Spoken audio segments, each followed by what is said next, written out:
Because what'll happen is you will become a bitzer player. It's what I call a bitzer. Bits of this, bits of that. Yeah. There's nothing wrong with that. But the thing is, if your goal is to play songs all the way through, then this is what you need to know. Yeah. So really, you've got to stick with one song. Yeah. But make it so simple and so easy that you play it and it's just like, yeah, I've achieved that. It wasn't really that hard to do it. Okay. So if you're a bitzer player, type yes in the chat. Yeah. And then this should sort you out. What you have to do, maintain that focus on one song. Okay, right. So really, this is what I think of. It's like, that's the main thing. Pick a song, make sure it's one you like, make sure it's simple, okay? Make sure it's simple and it's achievable, because that's the thing. It has to be achievable. It has to be achievable. Yeah, it's no good like rolling out a tab from some progressive Dream Theater song. It's not going to happen your first day on guitar. It's not going to happen, guys. We're going to have to be realistic about this. Yeah, so really, that's the thing. You need to start simple. If you like the song, simple songs are the best songs to start with. There's 1 chord songs out there, guys. There's 2 chord songs, 3 chord songs, 4 chord songs.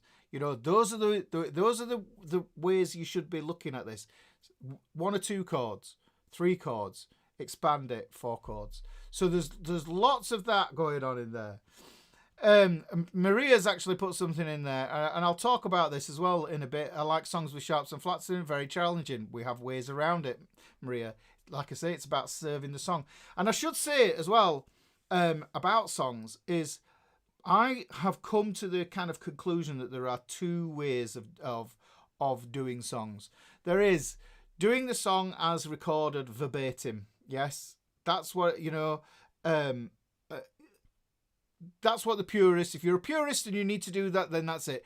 If you have, a wandering soul and you're a bit more hippy dippy, then you might want to put your own spin on it and do your own version. So that's the way I think about it. It's like, do it verbatim or do it yourself, do it your way, put your own spin on it completely.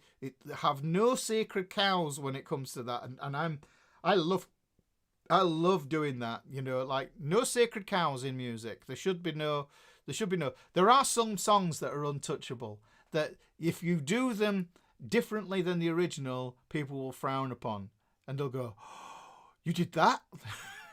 You know, so you think about those. There are songs that out there that you can do that, but yes, so that's what we've got to do. So we've got that going on.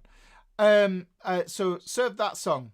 Next, right, the next thing that you need to do, yes, is gather the data. You need to gather data for the song, okay? This is critical, okay? And I would say the gather the data first starts with this phrase, guys, right? And write this down. Music in equals music out, okay? I can't tell you how many students I've had over the years, and I've said to them, oh, what have you been listening to this week? And they go, not really listened to any music this week. Okay. And I kind of think to myself, well, you're here for a lesson. Why aren't you listening to the music that we've been practicing? You know, it's like, now the thing is, it's fine. It is fine. It is fine. You know, I get that that's the case. And, you know, some people say, oh yeah, I just listen to the stuff that, you know, my mum and dad have in the car.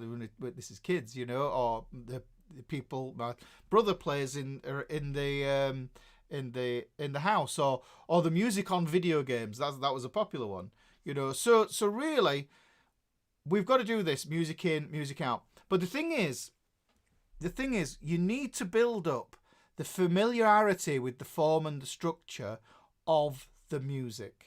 You need to build up that familiarity by repetitive listening. This is why I always say repeat it to defeat it, guys. You've got to repeat it to defeat it.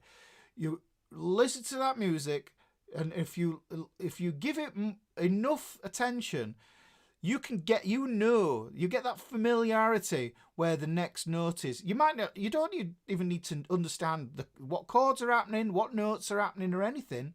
Yeah. But you need to have that familiarity that when the song comes on in your brain, you've got a prequel of what lyric is coming, where the melody's going, what the guitar's doing, where the drum fills are changing, all that stuff, so that you know the whole landscape of the song. You internalize it so that then you can then analyze it. Because what we need to do is we need to deconstruct the song, and then what we're going to do is we're going to reassemble it. And this is part of the process. So we listen, and in listening, then that gives there's two of these, yeah, one of these, yeah. So these things on the side of his head, this is the most important thing for music, is like using these. We need to listen to the music, make sure we are so familiar with it that it's like, you know what, where that drum fill's coming in, when the little rhythmic trips happen, where the little bits, the juicy bits happen. Yeah. And that's what you really need to know that. So listen to the song repeatedly. Yeah. Repeatedly. If you get fed up of it, fine. Yeah. It means you've listened to it a fair old bit, but I'm saying like 5 times a day, maybe. Listen to the song first. This is preparation. Yes. There's a saying that is, I think it's piss poor preparation equals piss poor performance. Okay, so that's what I got taught when I was a lad. Right, so this is what we need to think about: is the first step in preparation is listening and internalizing and knowing the song that you're going to learn. So it's very simple, but it's a thing that people very often don't do. They go, yeah, I like that song. Then what they do is they sit down with the guitar, they get the chords out, and they go, oh, this is, I've bitten off more than I can chew, because they're not familiar with the arrangement of the song and the structure of the song, which is what we're going to get into next. So we need to gather the song data. Okay, so we need to gather the song data. What I'm going to do is I'm just going to scoot over to one of the things that I think we live in the modern age. Yes. Now, if you haven't got, like relative pitch or relative or absolute pitch or any of that, and where you can go, boo, boo, boo, boo, boo, oh yeah, that's a G major chord, or any of that business, then you need to look for some tools. Now you can get physical books. I do like physical books, especially from car boot sales, yard sales, those kind of things, guys. Just go around. You could pick a songbook up for £1 or something, even if it's just got one song in it that you want to learn. It's worth it. So build your library, and you can always, you've got all your resources there. So personally, that's what I like to do. Is I've done over the years. I've got far too many books, but have I? So the thing is, so you build up your library, but fortunately for us these days, we have the internet, and on the internet, what we have is good old Ultimate Guitar. We've got, where is it? Let's have a look. See if I'm here. So here we go. Let me just pull that down a little touch there. There we go. I'm a little bit high there. Right. Okay. So we've got Ultimate Guitar. Now the thing to remember about Ultimate Guitar is that Ultimate Guitar is the content on Ultimate Guitar is generated by the people, the users. So it's user-generated content, and that's all cool. And I've submitted tabs and things myself before, but the general thing is that a lot of it is I think of Ultimate Guitar as being a good start. If you've never used Ultimate Guitar before, then let me just show you how we go about it, and you'll see the different ways that a few of these sites actually use this material. I'm just a little bit shy there of the space. There we go. We're all right.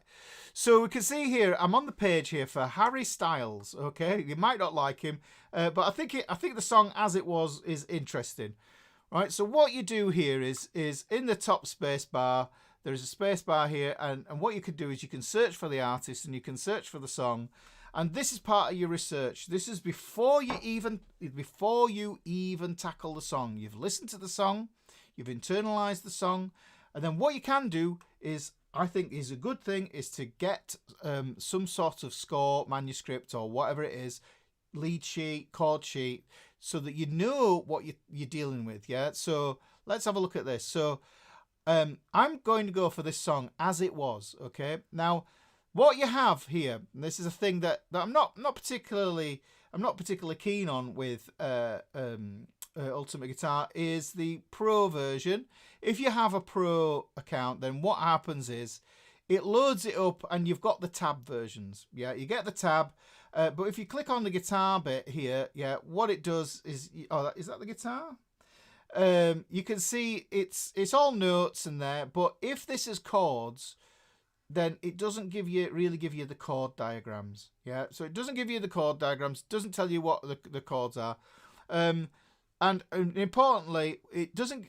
You need the information of the chords to be able to tell you what key you're in. So one of the first things you need to do is establish key. You need to understand what key it is, because once you know what key you're in, it's going to tell you which chords that you're going to play. Because remember, if once we know as chords, then we can apply them on the L7 grid, or we can use the fretboard mapping method, you know, the Temple of Doom method, using those chords there. But this one here, so this is one representation of the song, and that's the Pro version, if you have a mind to play the tab, okay? But that's far too hard. We don't want that. We don't really want that. Now, what I want you to do is I want you to take a notice this rating system here. And you can see there's a rating system, and basically, generally what I tend to do is I go for the one with the most stars and the most number at the side here. Those, I think that's comments. I think it might be quality. All right, those are people have graded it. So I would look at that one. Out of all of those there, I would ignore all the others. But I'm saying right now that this is hopefully going to be the right one, but it might not be, because it might be wrong. So first thing we do is, when we get to this, we scoot to the bottom where people comment if there are any errors. So you can see here, you can see that it says here, oh, there's like this song is absolutely god tier. I am so not ready for the rest of the album. Thank you. There's a load of comments in there. It's like, just see if there's any mistakes in there. No mistakes in there. People aren't saying that. But there's a lot of vital information. So it says that it's in the key of A. Yeah. And we can work that out because we can look at the chords that are available here.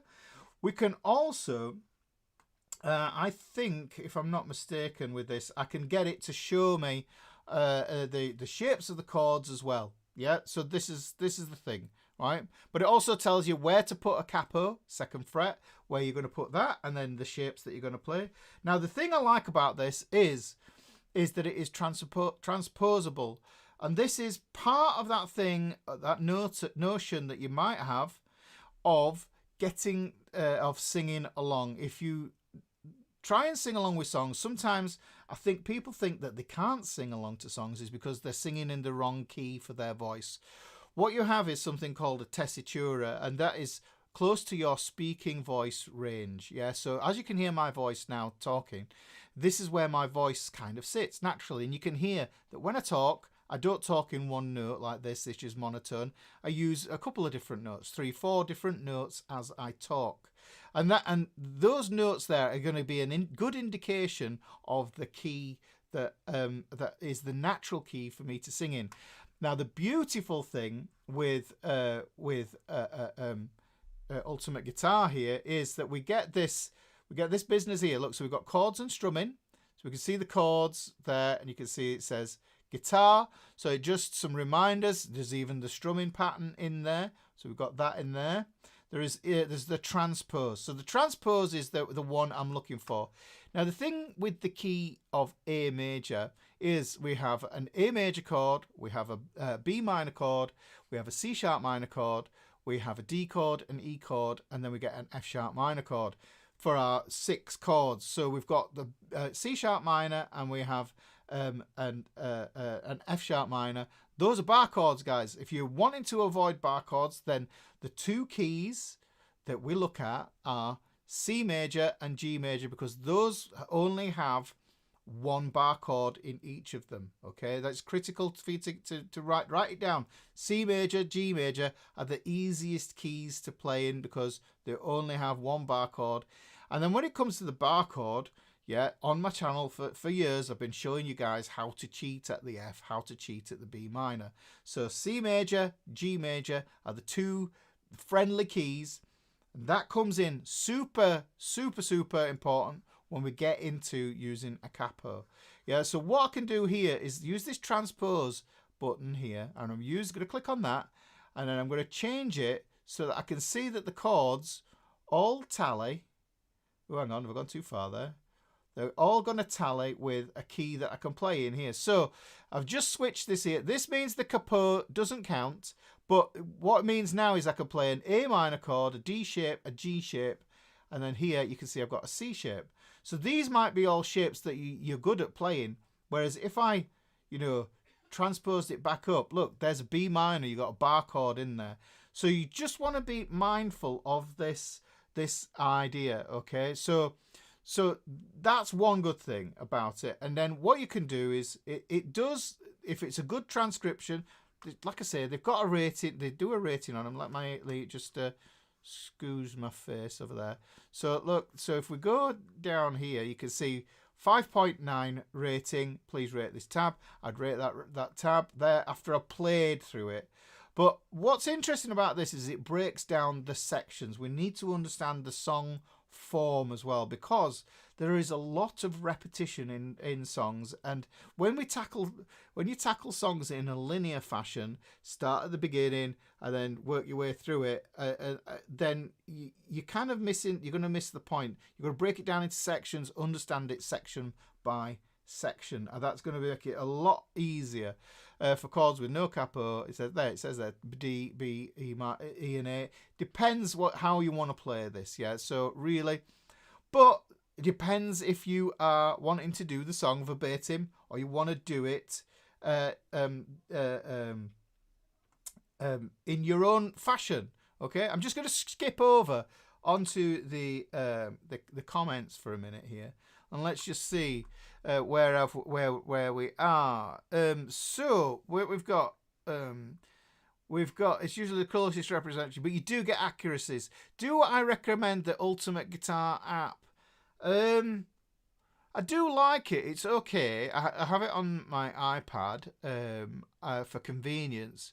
It is a bit naggy on buying courses and things like that. So, but that's how they make the money. So really, it's horses for courses, really. But yeah, I do use it. But if I don't want to reinvent the wheel, yeah. If somebody's already done the work, then it's just easy for me to look, and then what I can do generally is simplify it or add more flavor to it if I'm doing it in my own style, or if I'm gonna do a thing where I'm being verbatim, then that's what we need to do, right? Okay, so let's have a look. I'm gonna go back to the Ultimate Guitar again. So obviously you can see it's all there. Now, what's good about this is, and I have a pro account on this, and I've had one for years, and it's like $30. I think it's something like $30, and that for me, the convenience is just worth it. And I don't use half the functions in here, really. I should use it more, probably. But the beautiful thing is you get to be able to download the PDF. Yes, so we can download the PDF, and then you get to add this to a folder. Okay, so you get to add this guy to a folder, and then you've got all those strumming patterns. If you don't want the chords in as well, you've got your own way of playing the chords, and you don't want the strumming pattern in, then you can simplify that as well. So you can see it. So you see there. So all that information is there. I can download the PDF, and then I can print it as well. So that's the benefit of that. Yeah, it sometimes irritates me when there's so much paper there, and I will say, for an older guy like me, yeah, who sometimes struggles with reading stuff because it's too small in print, then what you can do as well with this is you can see there I can change the font size, which I think is very useful. So you've got that, and then when I do that, I just try and get it, balance it so that I just get it up page. It's 2 pages there now, so it's on 2 pages, but it's in big text there like that. And then I can break it all down. I can break it down and see what I need to learn in there. So that's what I'm saying there. We've got that now. The thing is, Ultimate Guitar isn't the only site. I wanted to show you some other sites as well that might be more your flavour, because the thing is, I think this is the easiest one. It's the most obvious one. What we also get is Songster. There is something called Songster. So this is the same song, yeah. And what it is it's tab, but it's got a play through function on there. There's a little toggle at the bottom, play button at the bottom that will play the chords. And I don't want to play that because I don't want a copyright strike. But there we go. But you can see the tabs are there. Now for me, looking at that, the tabs, yeah, that's might be something that you want to cross over that information from one transcription to another transcription. But the thing is, that's nowhere near as easy as looking at that, because this is essentially what I call the bouncing ball. Now you remember those old movies where the wartime movies where they would have the lyrics along the bottom of the song that the people were singing, and the ball would bounce along on the words. And that's what's going on here, guys. So you see, it gives you the chord there. We've got the chord there, but then you see there's the lyric underneath. So you've got the lyric underneath, and the general gist is where the chord pops above the lyric, that's where you change the chord, okay? So you can see there, holding me back there, and then you can see gravity's holding me back. And there's the BM there, the B minor, and you can see we've got the hold out the palm of your hand. Why don't we leave it at that? So that's what's going on there. Now, what this person has done in their transcription is they've broken it down into sections, but not always the case that you were going to come across this. Yes, Alex D, NC, no chord. No, yeah, NC means no chord. Don't strum. Yeah, I think it's just. I think in the beginning that's some ladies talking on that bit. So okay, so we've got that now. So we've got Songster. Now that can be a good way of doing it. If you prefer a tab approach, then that might be the one for you. Personally, I find tab doesn't show you the shapes. You just got numbers. Yeah, you've just got the numbers there. It doesn't tell you what shape to use or anything else, unless you put your fingers on and you become that good at recognizing the numbers, and you go, all right, well, that's a D, that's an E, that's an A, that's a D, that's a B minor, that's an E. So you can see where they are. That's another way of doing it. Another worthy sites that I've been using, and I think some of the other sites have kind of cottoned onto this idea, is this place, and he's got his ads up, it's called Guitar Player Box. I've mentioned Guitar Player Box before, and what Guitar Player Box does is there is a list of songs without barcodes, super easy guitar songs. Choose songs by selecting chords, and this is the one, guys. So like, you're a beginner, right? You're a beginner. You're probably gonna want to just like keep it so simple, okay? And say like the first chords you learn are, I think E minor is probably the easiest chord to start with, an E minor, and maybe an A, yeah, maybe an A, because, or generally an A sus2, but because they use the same thing. So what I can do is, if I put A, if I check that A there and I check E minor here, what I do is I can only play the selected chords there, and I click send. Then what it's going to do, it's going to, oh, right, okay. That was good. What it's going to do is it's going to build me some others. Right, I tell you what I'll do is I'll swap that E minor for an E. It's only one finger different, but I know this'll yield some results. Yeah. So here we go. We have some songs here now. you're going to be careful here, because we might be getting away from songs that you actually like and you actually want to learn. Yeah. But this, as you can see, 2 chord songs. So you can see I've got, say it was Paperback Writer there. Now, the thing is, I know that really that's a C and a G7 is that chord. It's just 2 chords like that. But let's have a look anyhow. So if I go to Paperback Writer just there, you can see it's got the same thing going on here as Ultimate Guitar. Lots of adverts. Probably should have run this in Brave browser, but well, hopefully the owner of Guitar Player Box will be getting some royalties. And you can actually see I've been looking at guitar pedals. Thank you very much. So we've got A chords, and if you hover over those and you click on them, it gives you a little diagram of what chord it is just there. Breaks it up into sections for you. So that is that one. Now, the thing is, okay, the problem happens when, if it's a new song or there is no transcription, it's maybe you've picked a really, really obscure song, okay? Maybe you've picked a really obscure song and you don't know where you can find a YouTube video of it, but you don't know if there's a transcript for it anywhere. You will hunt around for it, and this is the thing, you don't want it to be arduous. You want to be able to find these things quickly.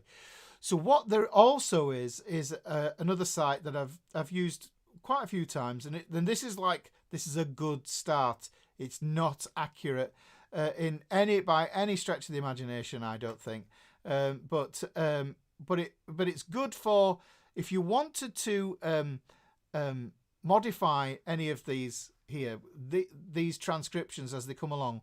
What you do is you find the video and you paste it in this little box up here, so you can see there. You've got all that there from all these here, and you can see recent searches as well. So I was after that one as it was. Harry Styles, I put that in there, upload song. If there is no transcription, what it'll do is it will transcribe it for you.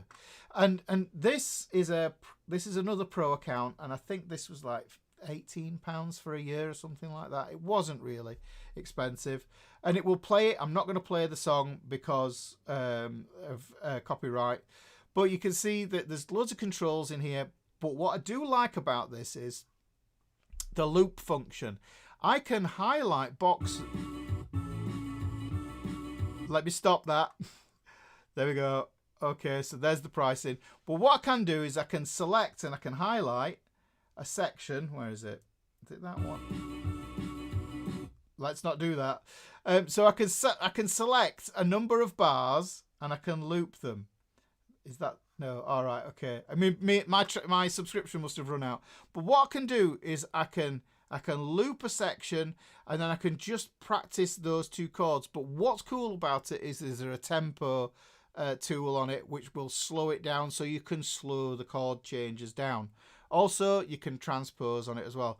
But this version here, it might have been, somebody might have imported it, but generally sometimes you'll find there's a discrepancy. It might say B minor there, and then the next time it comes up it says it's a B or a B5 or something. But what I do like about this is it breaks it down into bars for you. So you can see here that it says there's 4 beats to the bar there. So that's D, 2, 3, 4. So it does break it down for you like that. So this is what we're doing, is we're deconstructing the song, and we're looking at all the ways that we can deconstruct it. So the websites, like I say, that I think that are going to help you massively, so you don't have to reinvent the wheel. I know. So you don't have to reinvent the wheel. We've got Ultimate Guitar, yeah, which I think is probably, if I was gonna subscribe to one, I've never let my subscription for this run out in probably about 15 years.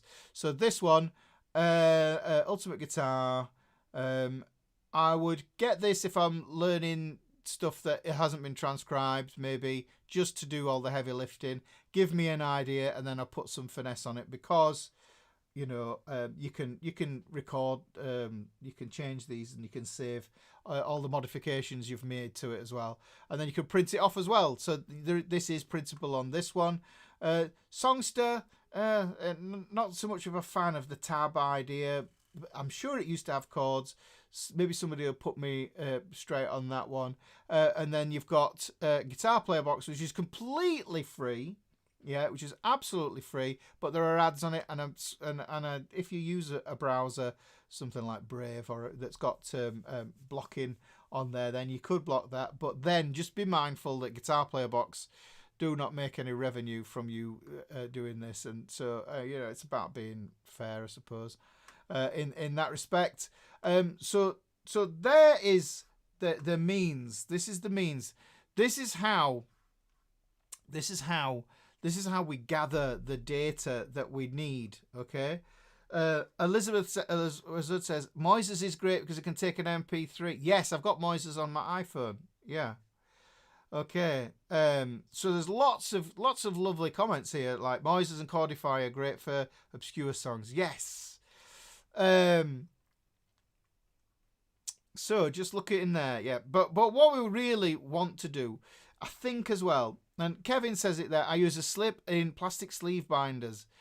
Yes, I think, gathering your repertoire, and that's part of the journey as well. That's part of the kind of collecting the songs that you want to learn. It's a lot of fun because the thing is you got to listen to them and you learn about them and everything. But collecting them and then having them on hand in hard copy. Personally, I'm analog. I love that. I can't say how much more settled I feel with a piece of paper in front of me rather than trying to find something on a screen. Because the thing is, when you look on a screen as well, it doesn't always scan right. When you look at paper, it's just it's there. When you're looking at pixels, it can be a little bit tiring on the eyes as well. So yeah, so there's all these different places where we can get the song data. So what we've done so far is we're focused on one song that we love. Okay, the one song. And then what you do is you gather the data that you need for that. And the reason we gather the data for it is to see, number one, if realistically you can tackle this. Is this possible for you to actually learn this song? Are the chords too difficult? Yes. Can I use the tool to transpose the chords so that they are easier? Yeah. So that they're easy to play. We remove the bar chords. That's one of the things that we need to do.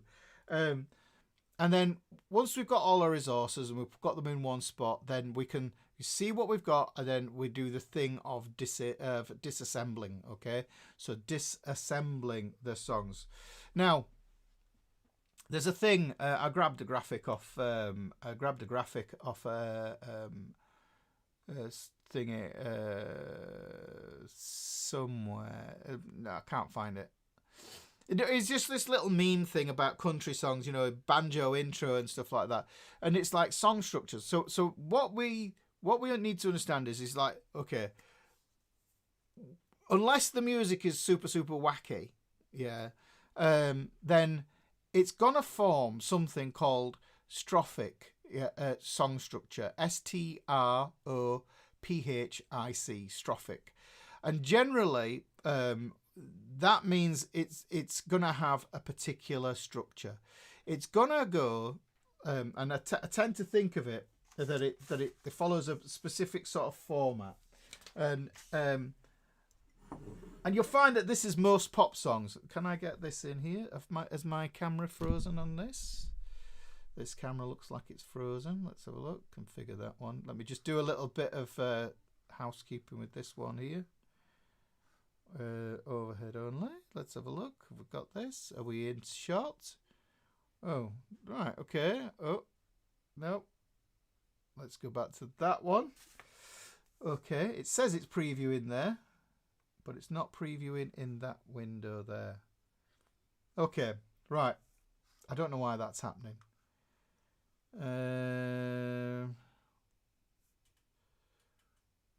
What? How do I refresh that? Nope. Don't want that. Okay. I was going to draw something here. The 1 week where this thing decides that it's not going to play ball. Oh, there we go. We might have it now. Have we got it? Is the preview working? No. Okay. Right. Okay. So long and short is, I don't know how I'm going to do this now. I did think about this. I will have to hold up the paper to the camera. Generally, the main thing with the form of a song, the form and the structure and the shape, is most pop songs follow something called strophic, like I say. And strophic, basically, it goes, we've got an A section, a B section, an A section, a B section, a C section, and then what happens is a B, we get, so let me put this up there if I hide my face, so we get an A section which is going to be the verse, we get a B section which is going to be a chorus, the A section is the verse again, we get another chorus, and then we get something here, we can call it a bridge, we'll call it a bridge. Bridge and a middle eight are two different things, yeah. In the UK we call it, we call the bridge the middle eight. I don't know why, we have like a bit of confusion on that, but there's rules around bridges and middle eights that are very specific to each other. Got me puzzled why that's not behaving itself. Right. That keyboard isn't even there. That screen is frozen. So what we want to do is we want to just have this data sheet. So essentially what I'll do is I'll take this down and I'll analyze a song. So if we looked at and we listen to the Harry Styles song, and like I said here, on this one, yep, okay, we'll go to this one. This one, it's all broken down for us, nice and neat, yeah. But what we want to do is we want to chunk the song down into sections. Strophic, yes, STROPHIC. So what we've got is we've got this bit. There's no chords there, but there are 3 chords at the end. So we'd look at that. But what I would do is I'd think to myself, okay, intro, and I would think of that. I wouldn't think of that as the A section, but generally you'll find that the chords for the intro are the same as the verse, unless it's completely opposite to that. Then we get verse. So you can see on this one we get verse, then we get chorus, then we get verse, chorus, bridge, yeah, and then outro, and the outro is essentially the chorus. And the chorus till fade or chorus repeated 2 or 3 times. And generally, I think the most generic song structure goes verse, chorus, bridge, chorus, end. Yeah, so that is probably the most overused structure. So you could probably say that 92.3% of the songs that you're ever going to learn are going to follow that sort of format, really. So we have that. There's other different forms that we might get. You know, binary, ternary, and AB, ABA, and all these different. There are other song forms, and I will post all that information in the fretboard fraternity, not in the fretboard fraternity, in PDF Club. And I did some notes for that actually. I did think about this, and it's like the difference. Let me just explain then. I'll do that. The middle eight is essentially it's a specific type of bridge. Okay, it's still a bridge, yeah. But like I say, in UK we call it the middle eight. US calls it the bridge. And the middle eight is, like you would think, it is 8 bars. Yes, eight bars. Okay. So John says my playing is catastrophic. I like that. So it's about 8 bars, and it's got its own melody or lyric to provide a contrast to the chorus and the verse. And actually, generally, it sounds so much different than the chorus and the verse that it's like you think to yourself, oh, hang on, this is oh, it's suddenly got a bit, it's really different. So it's noticing that. So really, when you're thinking about it, the verse is different, way different than the chorus. Now, the way I think of it is please don't bore us, get to the chorus. You know, that's the bit, that's the catchy bit that everybody sings along. Usually has the name of the song in it as well. Yeah, you know. So the thing is, so really, that's the kind of the way I think about it with that. But whereas a bridge, it's not as restricted to being 8 bars. It could be something else. It could be a 16-bar guitar solo. It could be, it just should be a musical interlude. It could be something else. But it is contrasting to the chorus and to the verse. Okay. Yeah, Marcel's put in here. Let's have a look.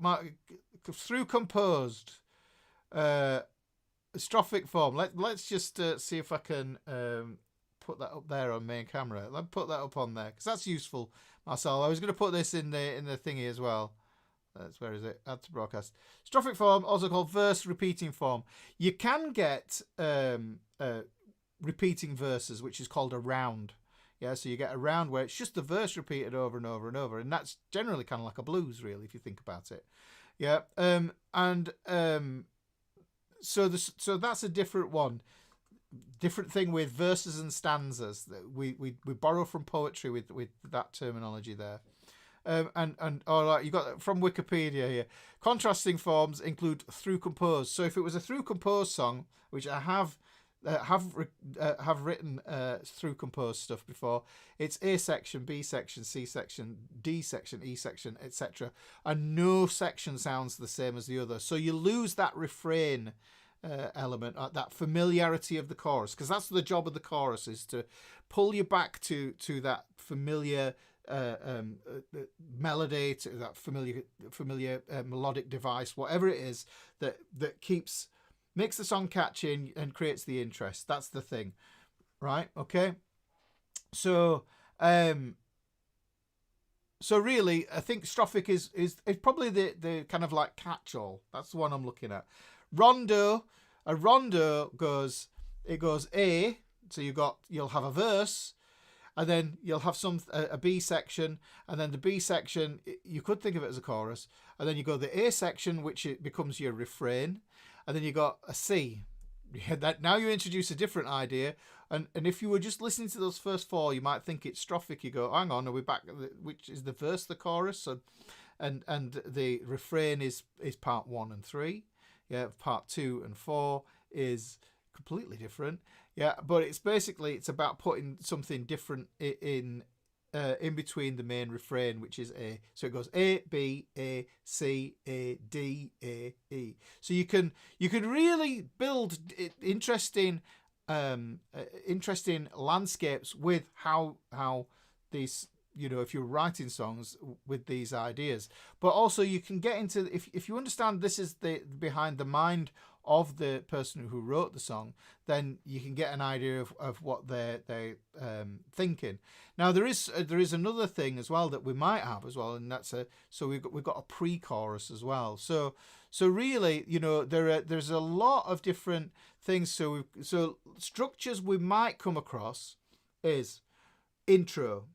Yeah, intro might be have a little catchy bit, a bit of lead guitar or something, or a little melodic idea, and then you got the verse. You can have a pre-chorus. There's a chorus. We also get the bridge, the middle 8, and we get an outro. Now, generally, outro could be a repeat of the middle 8 or the bridge. Yeah. So the thing is, but what you'll find is, what you'll find is that basically a lot of it in pop songs is just repeating. Yeah. So the verse is pretty much gonna be the same thing. Yeah. Even if there's a key change, you'll find that this is why you need to understand chord progressions, because once you understand chord progressions, you'll find out that the verse, even though it's changed key, it's still using the same chord progression as it was maybe a step lower, or, you know, a completely different key. That's the truck driver key change, right? But the thing is, we have these sections. I don't want to get into key changes. So we just have these sections, but they become really easy to identify.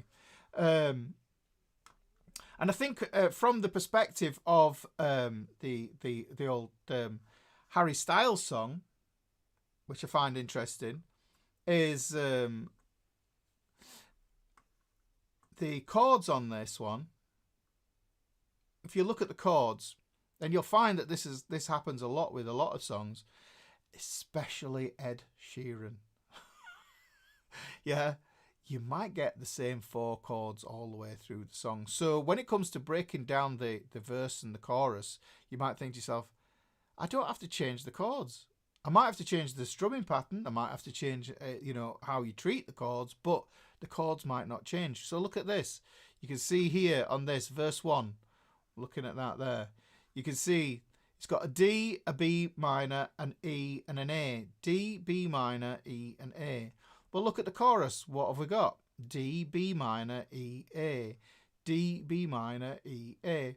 Now, it might change that we play the D for 4 bars here in the verse, and when it comes to the chorus, you play it for 2 bars.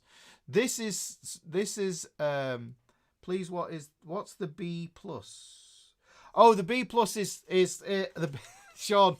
The B plus is it could be anything really. It's like you could have 3 choruses, 3 choruses, out and an outro or something. But A B C B. That's the way I kind of think of strophic form.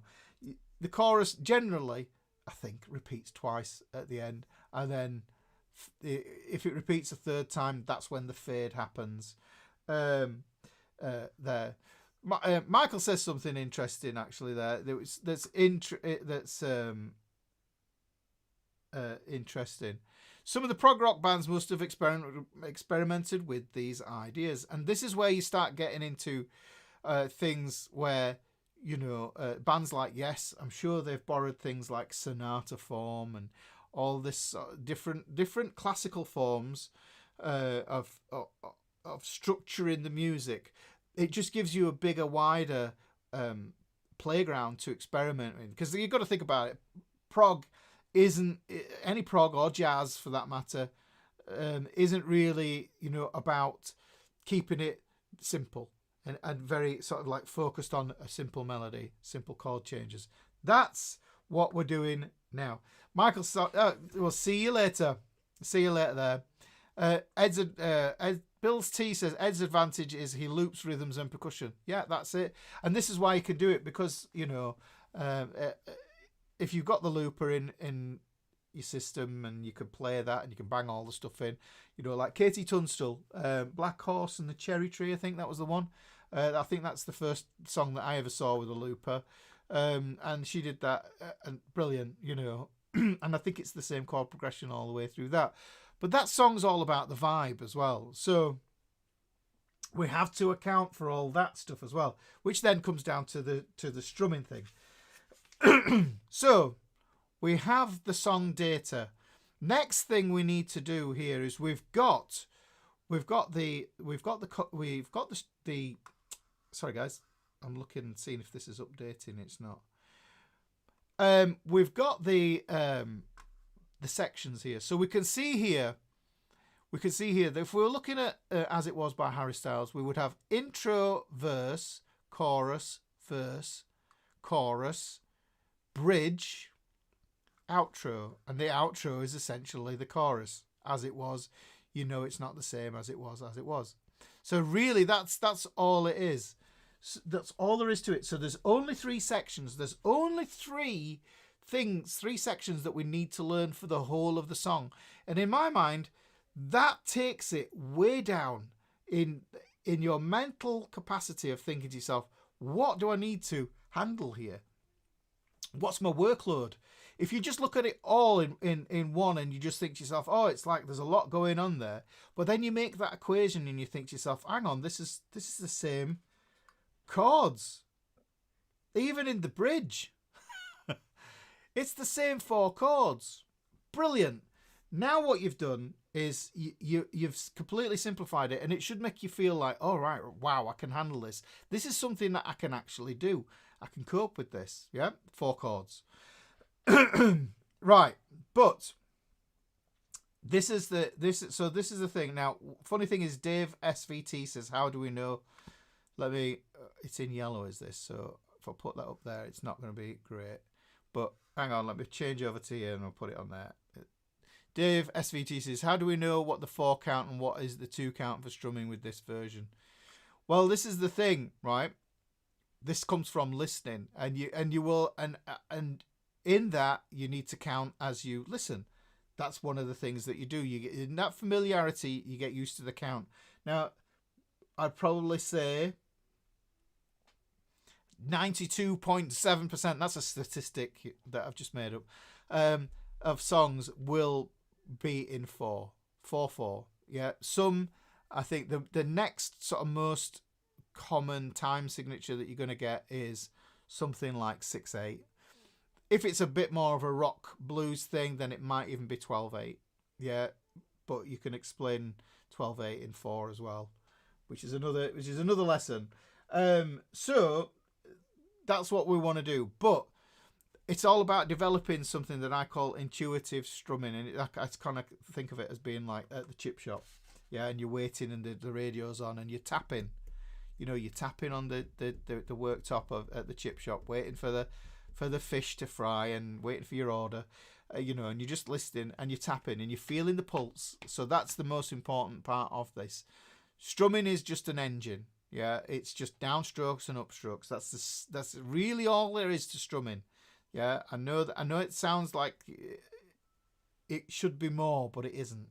It's just a downstroke and an upstroke and missed strokes. That's all it is. But the down and upstroke is what we need to do.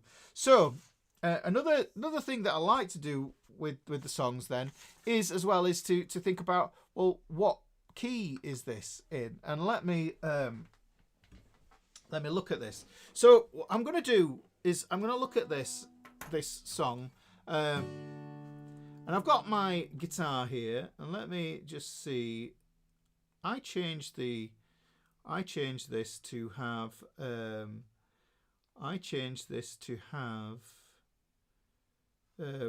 transposed it, right? So let me remove the transposition, and we had an A minor, D, G, and C. Okay, so look at that. A minor, D, G, and C. We've absolutely negated any bar chords. By scrolling through this, let me just show you again on the old thingy here. So you can see now, before in the other transcription with the capo, the chords were B minor, E, A, D, B minor, E, and A. Whereas now what I can do is I can transpose those and I can find a bunch of chords that work better for me. So there, A minor. Yeah. Now, the thing is, you might think to yourself, hang on though, Ricky, you know, I want to retain the pitch of the original song. Yeah, and this is where this comes in. And this is where we find out about the tessitura as well. We're nowhere near strumming yet. We're nowhere near strumming. Yeah, so we'll come back to that as we reach that destination. So I think generally 2nd fret, let's go there. What I can do is I can play the chords here. The shapes are exactly the same, and this is the cheat device that we have, the capo. So I can change that there. There's the chords, okay? But if that isn't where my voice wants to sit, then I can change the key. Now, coincidentally, when I said the keys of C and G, they use the capo, and we can use those to access all the keys, okay? So when I'm looking at this, I'm thinking this is the D chord's the giveaway actually in this. These are the chords from the key of G. If I was to take this off, let me show you this. This is how a capo works. We've got a G, that's chord 1, 2, yeah, that's chord 2. This is chord 3. This is chord 4. This is chord 5. This is chord 5. and then this is chord 6. Okay, so let me just I'll write them down, and then you'll be able to see that we get those chords there. Can you see those? Because my camera is not working. Yeah, so those are the chords that I have there. Those are the shapes that I'm playing. And what I can do then is I can transpose that. Now, the chords that I've got here in this progression, it goes C, it goes A minor, it goes D, C, A minor, D, and then G. Okay, so what I can do is those are the only shapes that I need to remember now. So I think to myself, okay, I'll play it in the original position, but it's my first guitar and the strings are hard to press down because I haven't had a setup yet. Right? So I go like this. I go C, holding me back, gravity's holding me back, I'm wanting to hold the palm of your hand, I leave it at that. Yeah, there we go. Okay, we've got those chords there. Okay. Oh, Sharpie, good idea, Sean. That's a really good idea. I do have a Sharpie. Short of the old now.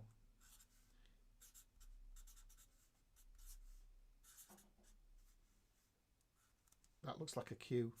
It's a G. Right, so we've got there, those are the chords. C, A minor, D, G. Okay? So what we do,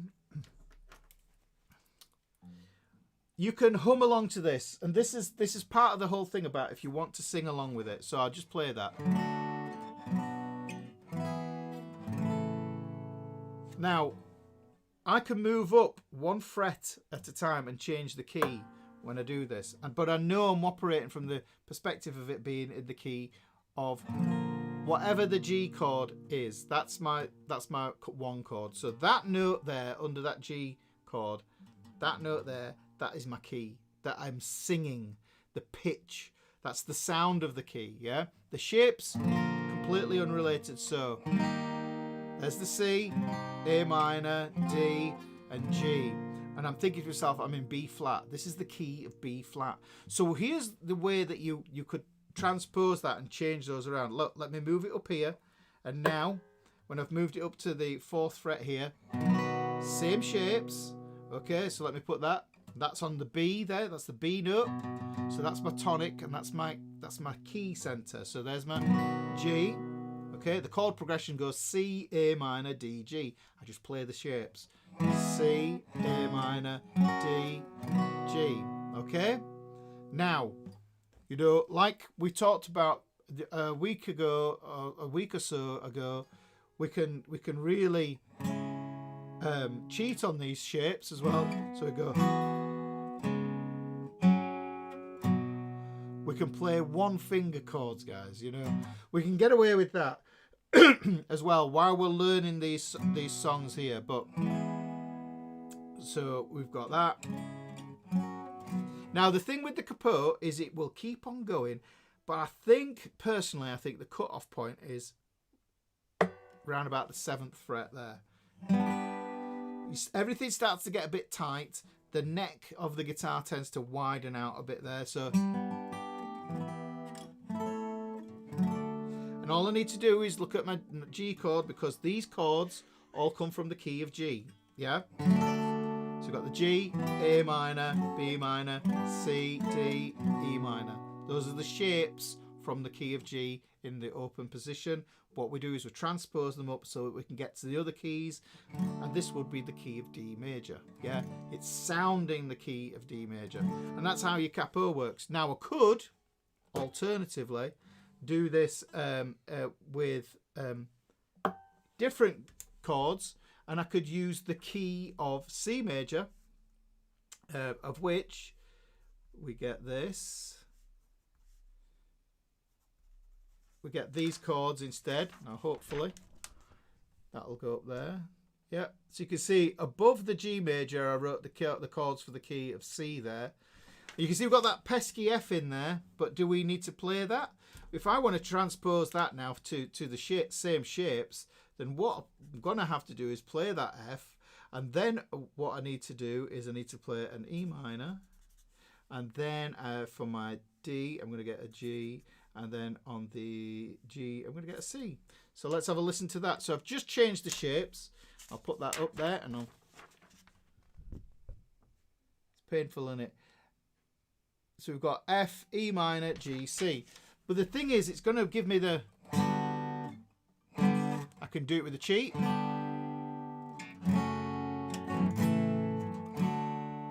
Those are the chords.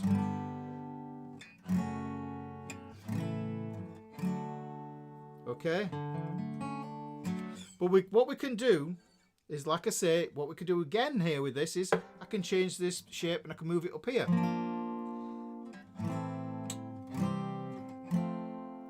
And that is the tonic of my key here underneath my third finger of my C chord, because these chords are all derived from the key of C. This is C, A minor, yeah, sorry, C, D minor. Is that where it's that's why I was thinking it was like a bit wrong. It's F, D minor, isn't it? Yes. Right, so we've got F. So we've got C major is chord 1, D minor chord 2, E minor, F, G, A minor. Those are the shapes from the key of C. So the capo moves those shapes from the open position up, but they sound a completely different key. And in this instance, this is the key of F, because that's the F underneath that C chord there. So, and there's the chord progression. I was playing it with an E minor before. It's actually a D minor. But you don't have to play it as a bar chord. I can cheat. Just use that cheat F like that. You can skinny it down to that one. Use that cheaty bar chord with partial bar chord version here. Yeah, if you can get your thumb over the top like that I struggle with because the neck of the guitar gets really fat here. Yeah, there, and stumpy sausage fingers. So whatever works, you can move these chords up, and yet again, I think the limit hits you here. Okay. Your choke has to match your voice. This is it. That's which is the major issue. Yes, definitely.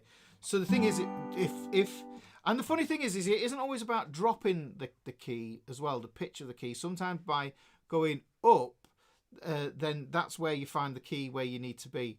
And usually the thing that you're trying to avoid is the flip, where you yodel.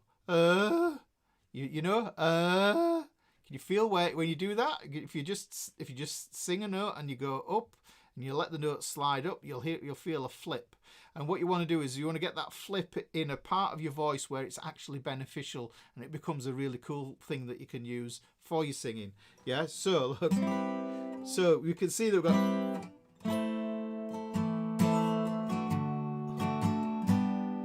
You know. So we've got. In this world, it's just us, you know, it's not the same as it was. Yeah, there's see, I don't know the song enough. This is the thing. You need to listen to the song. I know the song, but I don't know the song. Know the song enough. But I'd have to listen to it a few more times. So once we've got that, we've got the chords there. Now the funny thing is, the thing is with this is that we can. If you might bite off more than you can chew song-wise when it comes down to the chords, okay? So we have a strategy for simplifying the chords. So I talked about this the other week as well, about any chord.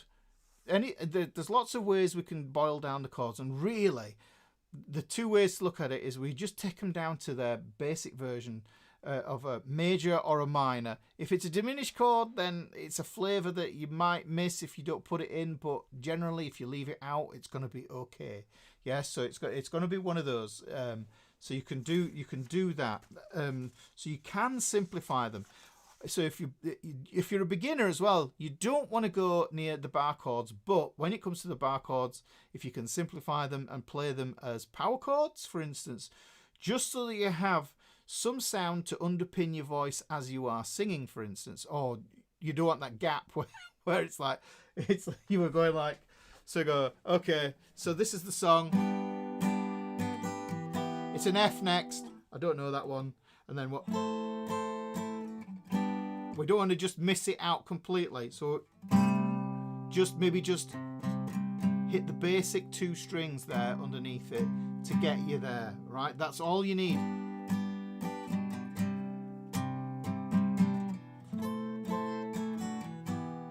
Yeah, so you just need to get that underneath there, okay? Right, so how are we doing? How are we doing on here? I usually go to sleep with the song playing on a loop with other songs I am learning. Good nighttime slumber. But yes, that's good. I guess prepping a song for the live stream is that may help me to understand how to find my key. Yes, but prepping the song, the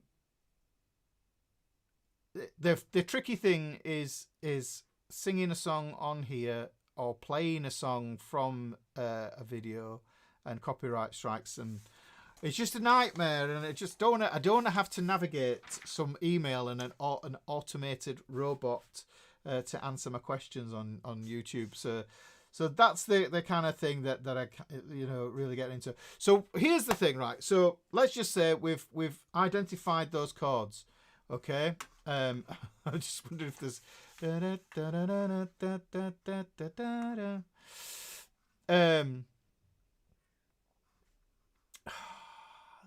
really need to play the song, don't I? But I don't want to play the song.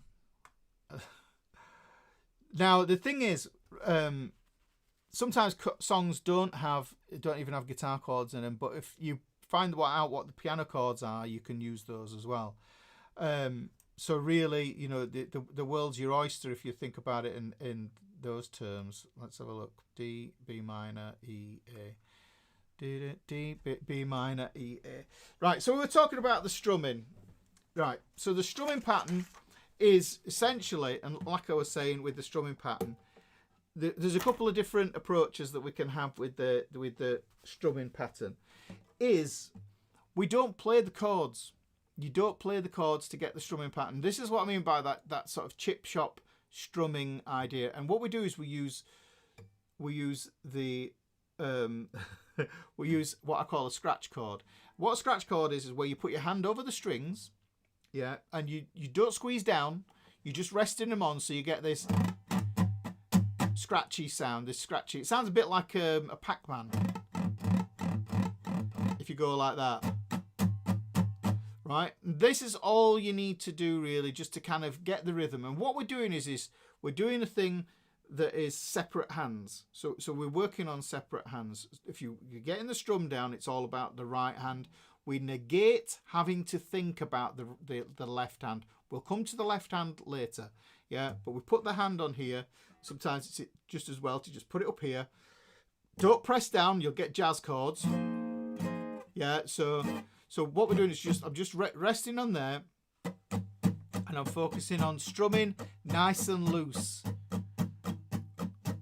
like that. There, like that. And that's what we're doing. Now that is the basis of all strumming, guys. And what you might do is, there's loads of things out there for strumming, and really, it's all in that. And sometimes you'll miss an upstroke, and that's the most common strum. Yeah. Now, strumming is a huge thing that you want to. But what I think is important to know is, in listening to the song, finding out where the binary pulse is, or where the pulse of the song is, where the accents are, and just matching them. And you know, like I think I started out. I'm gonna play this. I'm gonna play this because I think it illustrates it. 2nd fret.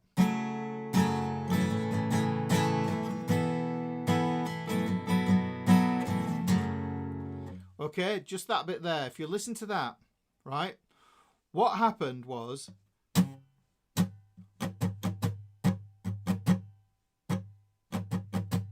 that's minus the chords.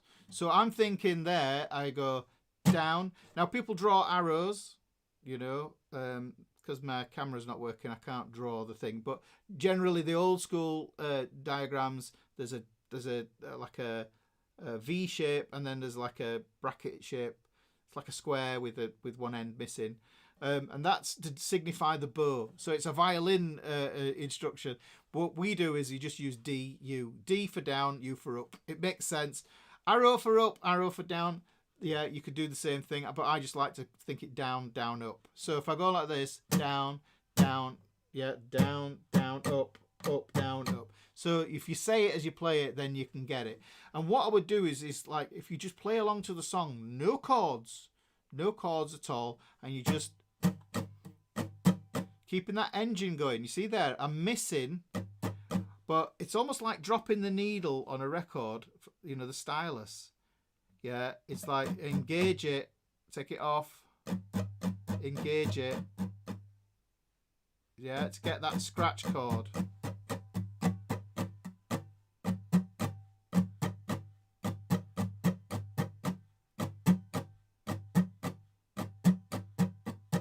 Yeah, so that.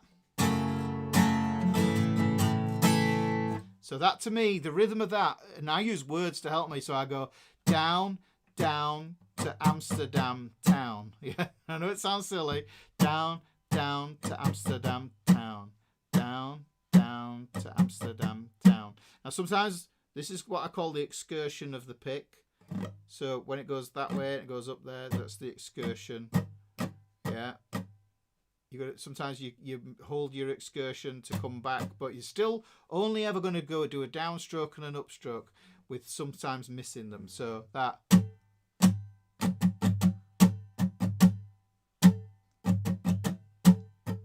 I hope the frame rate is okay and it just doesn't look like a blur. Yeah, so.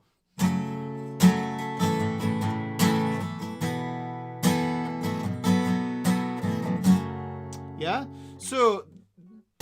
Play it as a scratch for the rhythm aspect. Now, okay, what happens?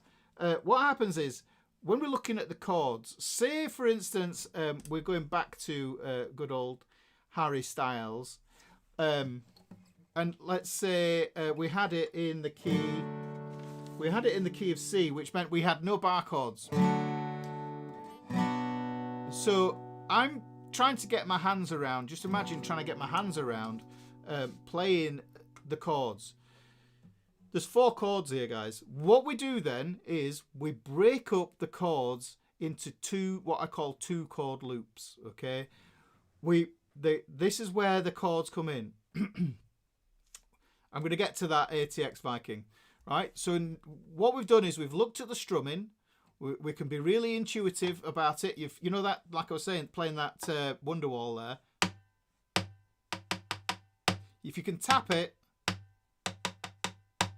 ba, ba, ba, ba, ba, ba, ba.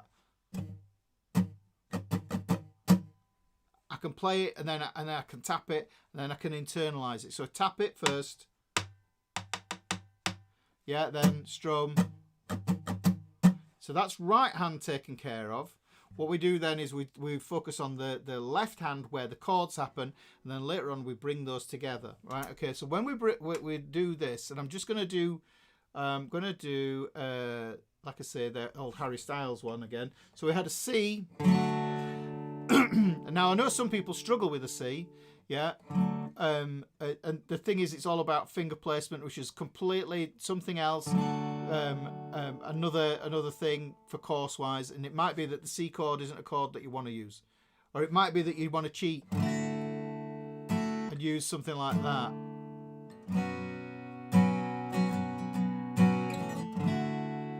but you're going to lose the original vibe there. So, but things that you can do is you can focus on the transitions, and this is what I call step-by-step finger movement. So we take the C chord, and this is the thing: when you put your fingers on your chords, you need to put them on the same way every time. I've got to really hammer this home, guys. When you're learning your chords, you need to put your fingers on the same way every time. Now, here, I'll just talk quickly about your fingers. Your index finger is the bully. Yeah, that's the primary dominant finger, because that's the one you point at stuff with. You say, yes, give me that chocolate eclair there, please. Yeah, so that's the thing. You don't do it with this finger. Yes, you know, if you did that in a shop and you went, yes, give me that chocolate eclair there, please, someone might think you're a bit odd. Yes, right. So that's the bully finger. You've got to watch out for this one taking over all the time, because your chords don't necessarily work like that all the time. But in this instance, we have pivot fingers, and we have fingers that basically are anchor fingers. So this is a pivot and an anchor finger in one there. So what I can do with that finger doesn't come off when I'm playing an A minor. So you've got to notice these things here. So when I put my C chord on, I put it from fresh. 1, 2, 3. So I put fingers 1, 2, 3 on there like that. Notice I don't do it like this. 3, 2, 1. Yeah. I don't do it like this. I know a lot of people just put it on like this. 3, 2, 1. And I see the logic is because the strum is starting up here, and you feel like it's getting there in time. But this, it works better because I've established that anchor finger there. And all I need to do is moving from that C to that A minor there. That's what I'm doing. Now, so we want to do this. And if I look, where does it go after the C? It goes C. And then look what I do. When I go to a G, what I do is I switch over. I have something called 2 finger groups. So I'm moving from this finger here to these 2 fingers here for my G chord. Most people start the G at the top, might play it like that. I play the G like this. When I play a C to a G, what I do is I pivot on the index finger, and then I put the 3rd and 4th finger on. And as soon as these 2 fingers land, it releases the other finger. Because what happens is these are scout fingers. This is a scout for the C chord. Scout, put the fingers on. Now, when I'm changing chords, what I think to myself, becomes a pivot. And then when I pivot over there, the pivot enables me to scout my next chords here. Yeah, so I'll put these 2 fingers on here. As soon as that releases, then I can put the rest of the chord on here. Because the way your tendons work, yeah, they want to work together in groups like this. So you've got two finger groups here. Yeah, so live long and be prosperous. So we've got that going on there. So those 2 fingers are acting like one finger, and these 2 fingers are acting like one finger there. So you can see that going from that C, pivot on that, to that G there. And I'm visualizing this, and I'm playing the change slowly, okay? So I'm playing that super slow. So if I play the whole progression, it went C, it went A minor, there. Then I've got my D on there. Look at this. So here, look, going from a D. When I go from a D to the pinky there, put the pinky on to establish the 2 finger group for the G, and I'm halfway to the G already. That means I could just lift those 2 fingers up there and I'm on my G. Yeah, it becomes really easy to do this. Now, pretty much got a course all written about how to do this, guys. It's just some of it needs finishing. So I go like that. So C, A minor, pivot finger. Notice I rotate my fingers around to get on that D there. Pinky goes on then to the G. And then when I go back to the C, what I do is I lift these 2 fingers off. I scout my C chord. The scout releases any anchors, and then the C chord is free to work there. Okay. So it goes C.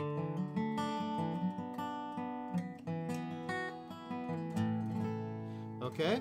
So we've got this here. Okay. Now,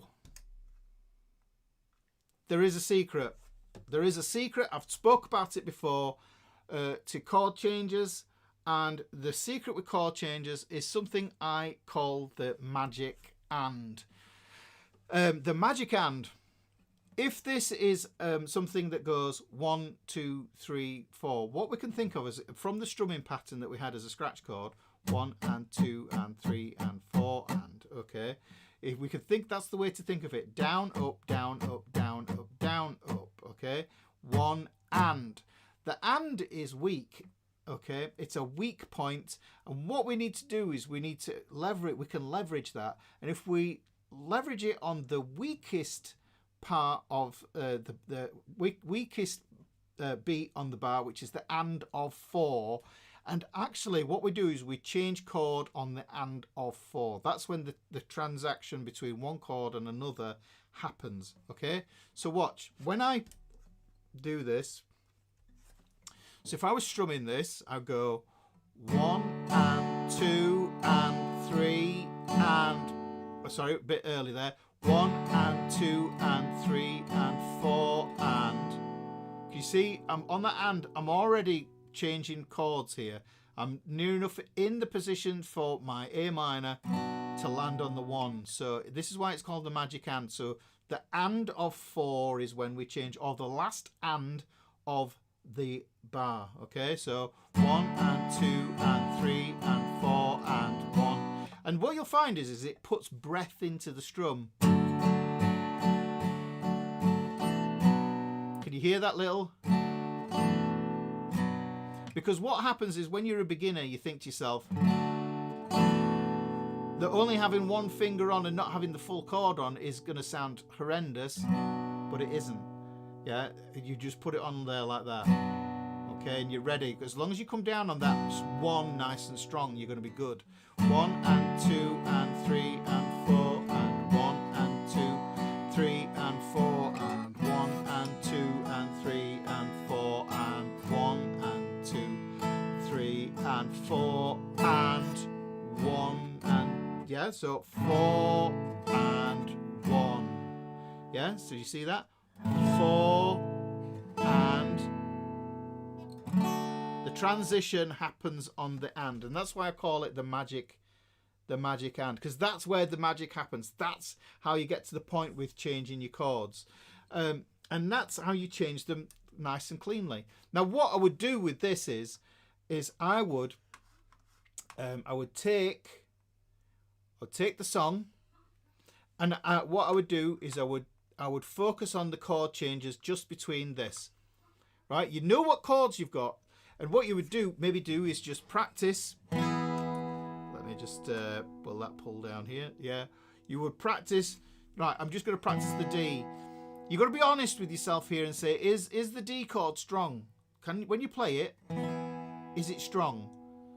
Is it 100 out of 100 that you can get to it without fail every time? Or is it kind of like, is there still some struggle in it? If there's still some struggle in it, what you need to do is just focus on that chord. Just focus on that chord. And what you could do, what I think is a useful way of focusing on the chord, and this is just an aside really, is, yeah, you take a chord, taking fingers off, touching the fingers, just to wake them up, let them know that they're there, yeah? So take the first finger off.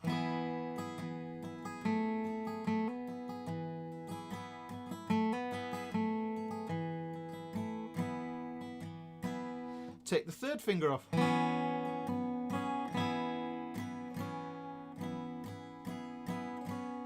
And then take this finger off, which can feel as if it's hidden away.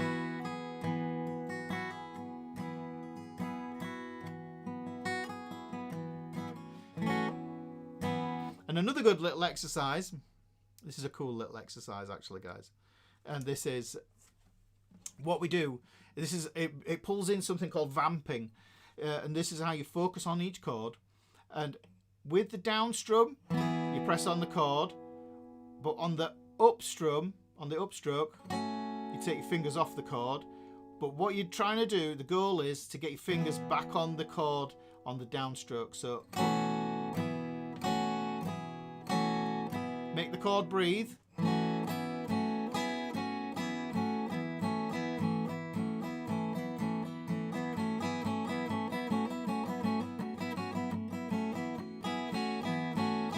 Yeah, and get used to that feeling there and getting that accuracy where you can land the chord, okay?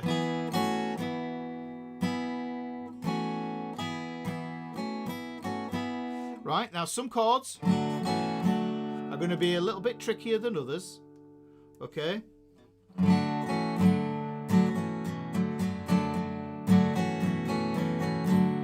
what you can do is you can keep the strum going.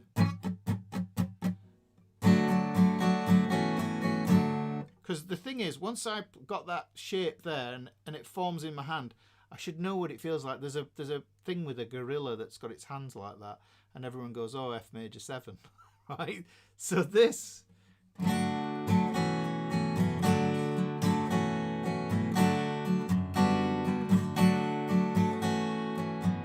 But you've got to focus on being efficient as well. Don't take your fingers all the way out.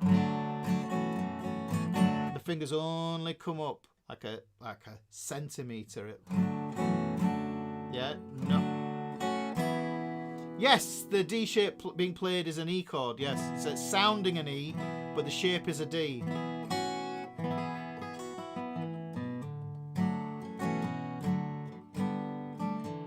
And the reason this works is because, if you think about it, is if we think about the key of C, yeah, the third chord in the key of C is an E minor.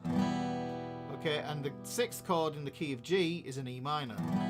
Right? And then if you look at the guitar strings themselves, the G, the B, and the E strings, these are E minor, that's an E minor as it is. Yeah? But if you include the thick E string, that's an E minor. Okay? So the open strings are near enough an E minor. Yeah? So there. Flying fingers are a no-no, yes. You don't want this. You don't want to be going like this. Yeah. Yeah, but I would say, if I alter the angle there, practicing on landing, because you want to watch out for going like this. You want to make sure you got your accuracy. And you're not going, oh, hang on, I'm on the wrong strings, and then you're moving down and stuff. You don't want any fudging around like that.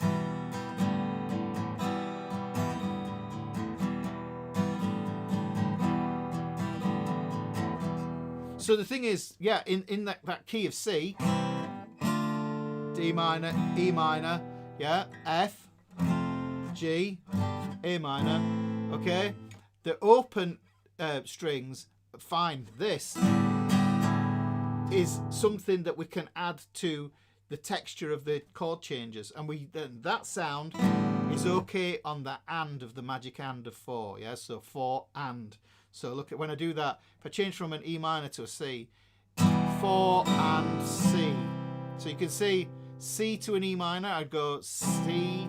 And this is how I would practice my chord changes. So look at this, D to a B minor. I'm going to do a full B minor because we have to learn this with bar chords. And if you are okay with bar chords, we can count this in as this as well. But what I need to do is I need to know which my scout finger is going to be. My scout finger is the way I form bar chords. I have a scout, I have the shape, and then I put the bar on last. Okay, so 4 and 1. You see there? 4 and 1. You see there? This is the key of G. G, A minor, B minor. Yeah, B minor, C, D, E minor. Okay, so 4 and 1 there. But the little breath that it puts in there, it gives you, that magic hand gives you plenty of time. Because what happens is sometimes when you see the music and there's a bar line in between chords, that bar line kind of becomes like a barrier. And you think to yourself, oh, hang on, what happens on that? Because it's an event, it can actually become something that you put in as a time event that actually puts your rhythm out. Yeah, and you don't want that. Okay, so really, and there's a whole, like I say, I've written a whole course on these chord changes and everything else like that. So really, we need to kind of get that there. Right, now, okay, so that's your chords. We're cracking on a bit here, aren't we? Ooh, 2 hours 18. It's a long one. I knew it was going to be a long one. The next thing we want to think about is once we've got 2 chords, right? So say we were learning D to B minor, okay? Then what we'd look at is the next chord would be B minor to A. So let's practice that change. B minor to A, however you change that, okay? And then the A to the E, okay? That's the original key that was in. But if it was C to A minor, and then A minor to D, practice those 2 chords, okay? So just two chords on at a time. And then what you do is you've chunked them down. Then what you do is you put them together. Is it even possible to change chords without the magic hand? I don't think it is. But it's just how fast. It's like changing gears on a car. It's like once you get good at it, you don't feel the transition. Yeah, you don't feel the transition. 1, 2, 3, and 4, and 1 and 2 and 3 and 4, and you've got down, up, down, up, down, up, down, up. Okay, so that's where it all happens. But like I say, as it was this song, it's 4 chords, guys. It's C, A minor, D, G.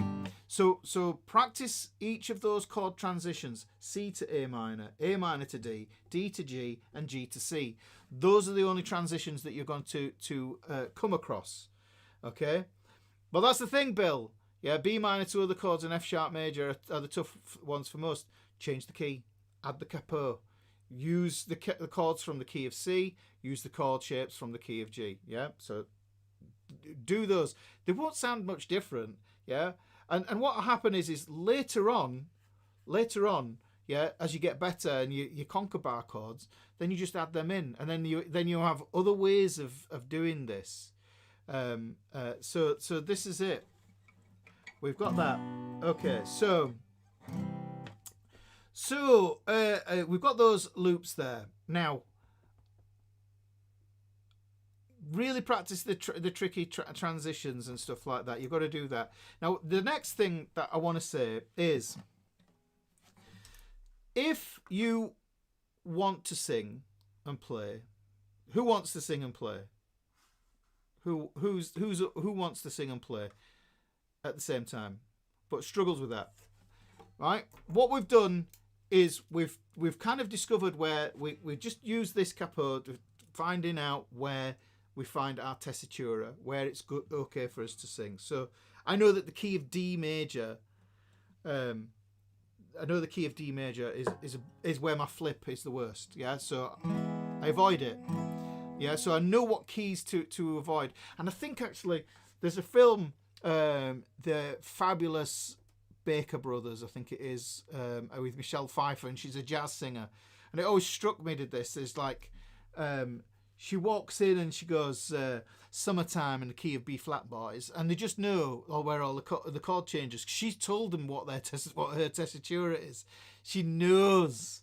So there, that's one of those.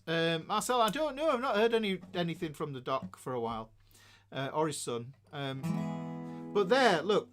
So the thing is, now if you haven't got the confidence to sing, or you're not too sure about how it works, then I'll take this down here. Actually, it's probably going to be easier. I can sing this in this key, and I do know this song well enough because it's just ingrained, isn't it?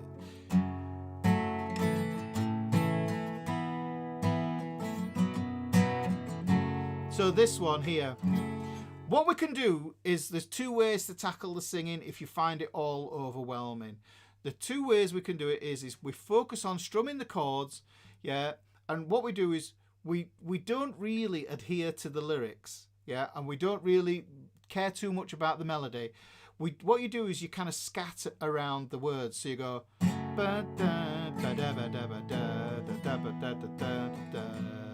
just get used to the idea of using your mouth and playing the guitar at the same time, yeah? Yeah, so we've got that going on, right? So you don't even have to think about pitch. Sing one note.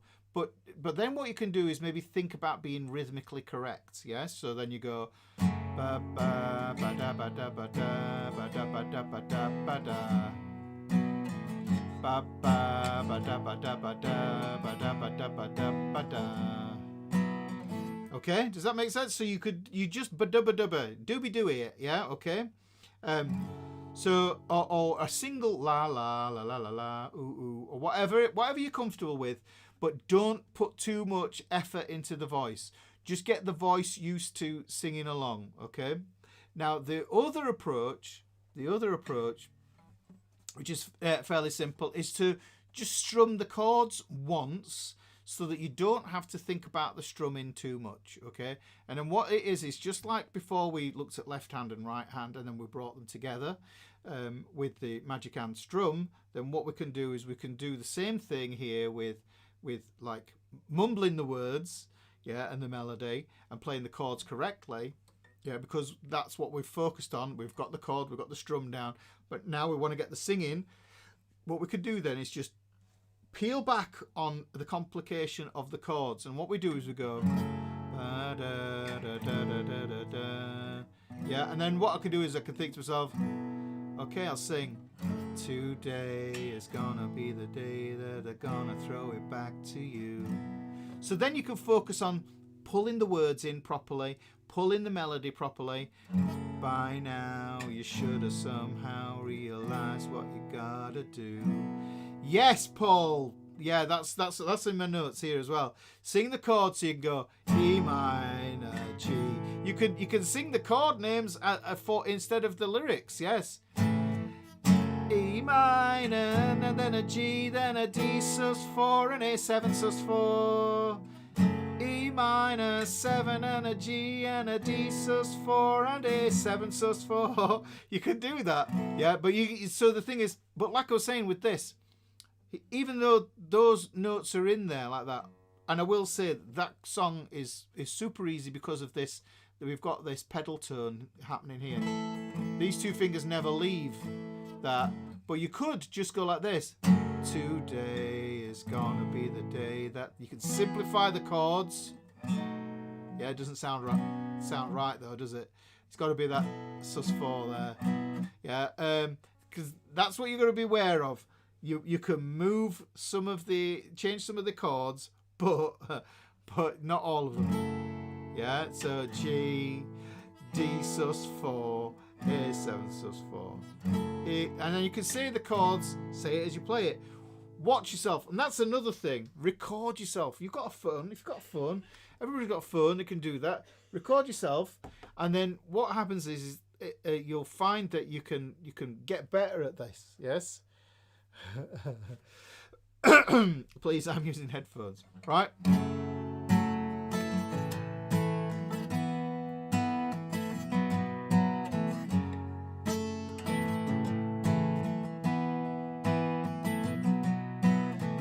Today is gonna be the day. Now, actually, that feels a little bit low for me. But then what we've got is we've got two things there. So you shape that in there. So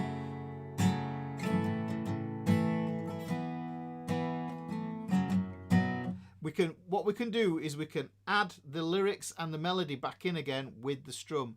But it might be the case that you go, today is gonna be the day I'm gonna throw it back to you. You might strum one chord once,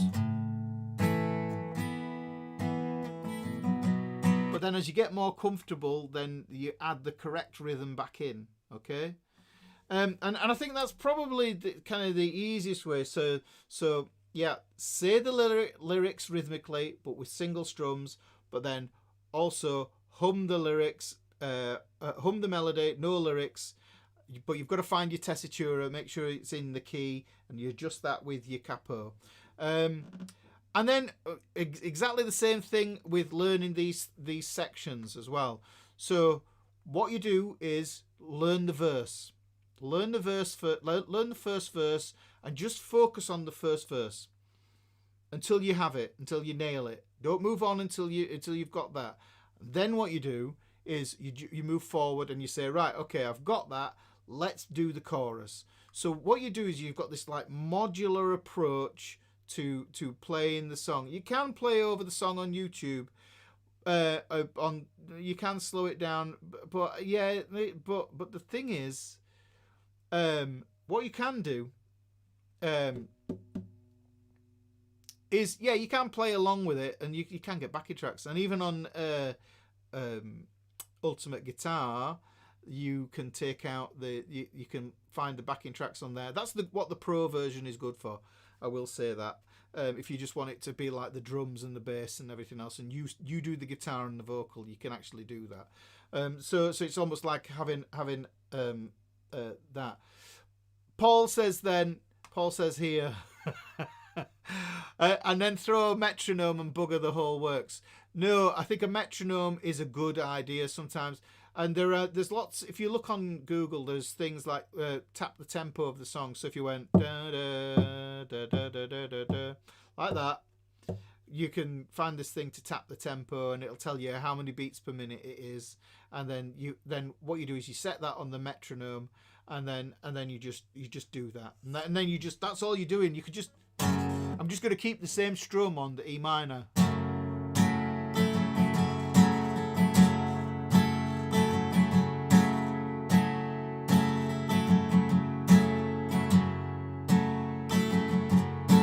Yeah, so you could just keep it on one chord. Yeah. And like I say, with that, for me, the rhythm says down, down to Amsterdam town. Okay. And that's the way it sounds like. It sounds like to me. Right, so now I think that all said, right? I've covered a lot of tips here. I would have liked to have been able to have shown you my other things that I had here for you, but I think I've covered everything pretty much in there that I needed to cover. But what I wanted to say was, that's the thing. So you've got one song and you work through it, and like, who said chunking? Bill T said chunking. So the whole premise about this is disassemble the song, reassemble it in manageable chunks. So it's like, don't try and work on the whole thing at the same time. Work on the elements of it. Work on the strumming. Work on the singing. You know, working on learning the lyrics. It's just something.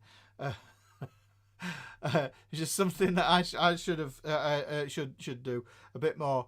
Is remembering lyrics is just like just repeat them, repeat it to defeat it, and that's the thing. And then you're good. You've got it. And then what you've got is you've got a full song that you can play all the way through.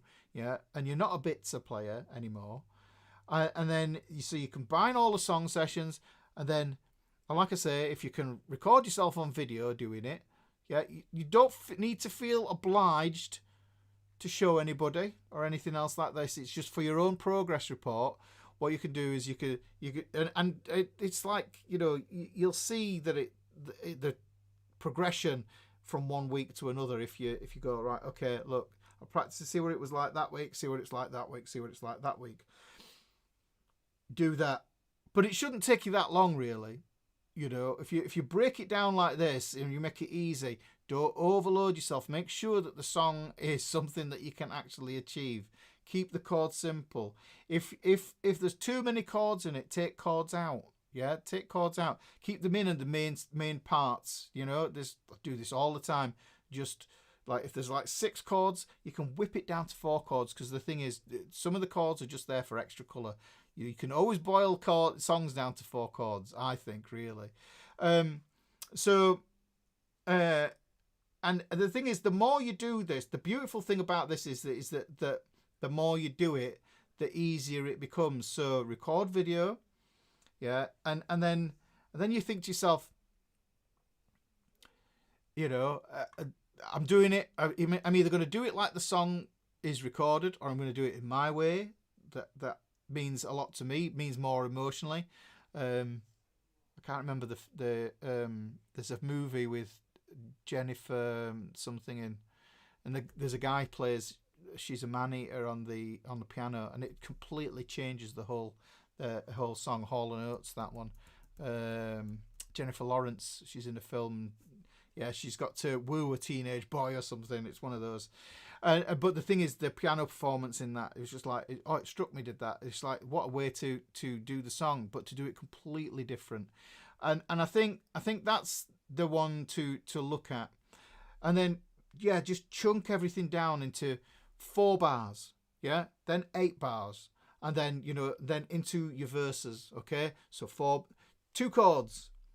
Just practice 2 chords.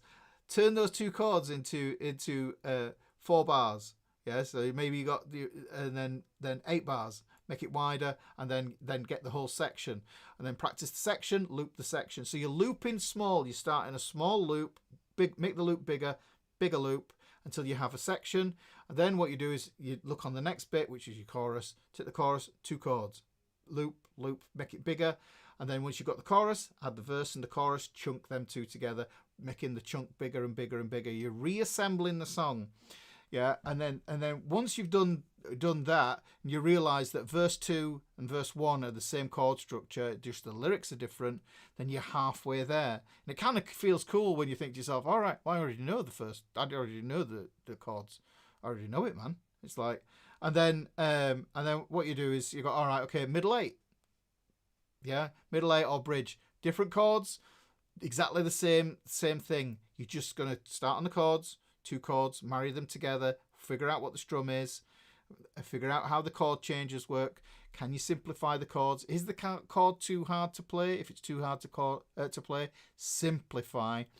Because the main thing is if you are going to sing, the chord is just there to support the voice. That's all it's there for, to support the voice. And no one's going to really notice that much. And then polish that off, and then get through a full performance. And then if you've got a full performance of yourself on video, then you've got that in your bank, and you know that you can do it then. And the beautiful thing is if you learn one song all the way through, and you get used to using this method, you know then that it's possible for you to learn another song. Yeah. And then you learn another song, and then you learn another song. And I would say, once you get into this kind of mindset of using this method, then what you can do is, I would say, you only basically ever have 3 songs on the go. Yeah. It's like Miss Ricky, she'll have 3 books on the go. She's reading 3 books on the go. Yeah. Only have so many. But once you get used to it, you start with 1 song. And if you find yourself, right, well, I've nearly enough whipped that off, start gathering your data, finding out what the next song's going to be, get excited about that because it's a song that you love, song that you want to learn to play, get really into that, and then start gathering your sources and your material and listening to it. Because the thing is, while you're focusing on the playing part of the first song, you can start listening to the next song and then bring that into play, and then you continue. You're overlapping the learning, so you learn the songs quickly. Yeah, so they overlap onto each other. But if you keep it as a 3-song repertoire, and then once you start, you think to yourself, right, I've learnt my first song, I've learnt my second song, and you start the learning portion of the 3rd song, then start looking around for the next song that you want to do, because the first song will be in the bag, but these 2 you're still working on, and you're adding another song. So you've always got 3 songs that you're focused on, okay? So you're chunking it down. Don't write a big list of 10 songs, yeah? Or don't write a list of 10 songs and then like, you'll fail. You will fail. You just go through those, guys. And like I say, it gets easier every time. And that's it. And as you move on, try and add a more difficult chord if you can, here and there. Some of the tricky changes, if you've got some challenging changes, don't shy away, because remember, guys, the comfort zone is where dreams go to die. Yes? So we've got to think about that, yeah? And it sometimes helps as well if you write like a journal. If you're into journaling, or write down how you feel about that, performance notes of the song as well. Okay, so you can write some performance notes. It's like, write down what you're struggling with. You've got to observe and write it down, because like I say, thoughts disappear. Yeah, when you say to someone, say something and somebody else hears it, you've got to wait for them to tell you what it was that you said. Yeah, whereas if you write it down and it's visible and it's there and it's part of your journal and your record, then what you can do is you can go, oh yeah, that's what I need to work on. So you know exactly what you need to work on. The chord change from a B minor to a D was rough or whatever. Okay, so that's what I'm going to put in my practice today. And the thing is, this is when it becomes useful, because you know, because you're learning songs, you know where you are in this progress, in this step-by-step thing, what you should be practicing. Yeah, so it might be that you're practicing your strumming. It might be that you're practicing your chord changes and getting the magic hand down.